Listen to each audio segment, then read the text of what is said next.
In country music, partying is normally associated with male artists and their rowdy friends, but Miranda Lambert is changing all of that.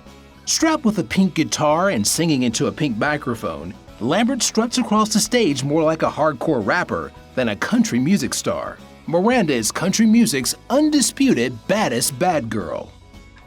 And in addition to this bad girl image, she brought the goods. I mean, she brought the American dream, she fought her way up through the music industry. All she wanted to do was be a singer, but she wanted to be a singer in her own way. And she did it. And her concerts are wild, they're raucous, the girls are yelling and screaming and going crazy. And I don't think the girls want to be Miranda Lambert. I think they want to hang out with Miranda Lambert. And that's the difference. Lambert's father was a part-time country performer and songwriter. He taught his little girl how to play the guitar and write songs. The family income, however, came from the detective agency owned by both of her parents, which offered services to abused women.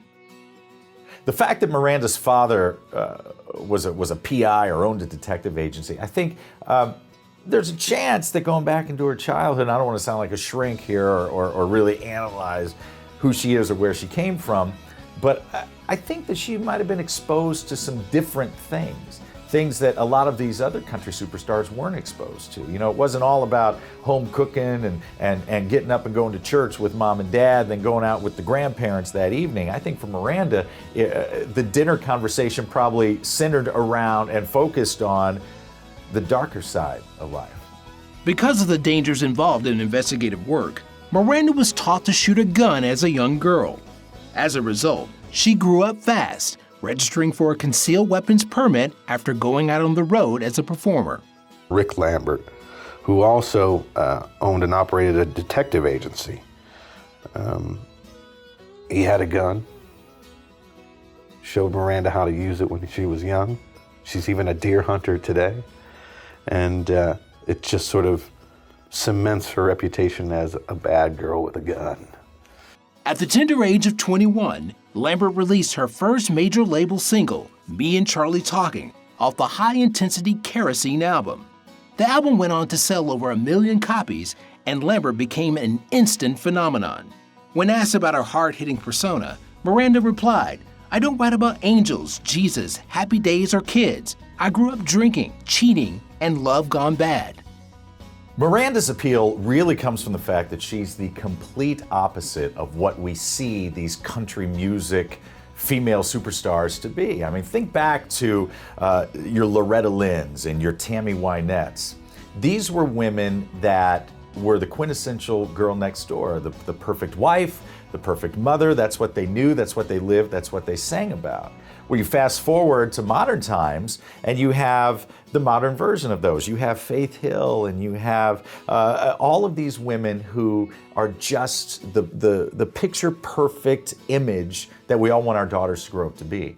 All of a sudden, here comes Miranda Lambert. Beautiful, cute, bubbly, talented, but she's a bad girl. And she's proud of being a bad girl, and it really made everybody sit up and take notice and go, hey, wait a minute, this is something really different.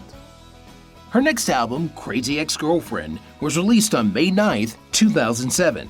Lambert wrote or co-wrote 10 of the album's 11 tracks. The single, Gunpowder and Lead, became her highest charting single to date.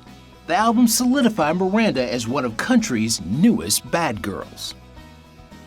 In 2007, Miranda Lambert had great success with an album called Crazy Ex-Girlfriend.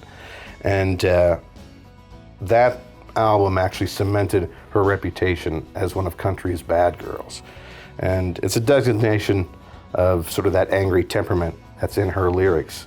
It isn't necessarily part of her demeanor, but it is one of those things where she's now created a reputation for herself, and it certainly served her well. Well known for obviously writing about heartbreak and abusive relationships, but people shouldn't feel bad for her. It's pretty clear she comes out upper hand every time. In 2005, Lambert won the CoverGirl Fresh Face of Country Music Award. In 2007, she received a Grammy nomination for Best Female Country Vocal Performance for her single, Kerosene. In the same year, she also won the Top New Female Vocalist Award at the Academy of Country Music Awards.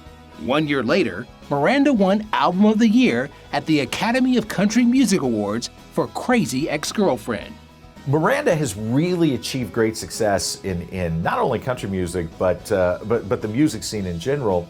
And she's been rewarded for it, obviously. I mean, she's racked up multiple awards. I think the reason being because she gives us everything we want.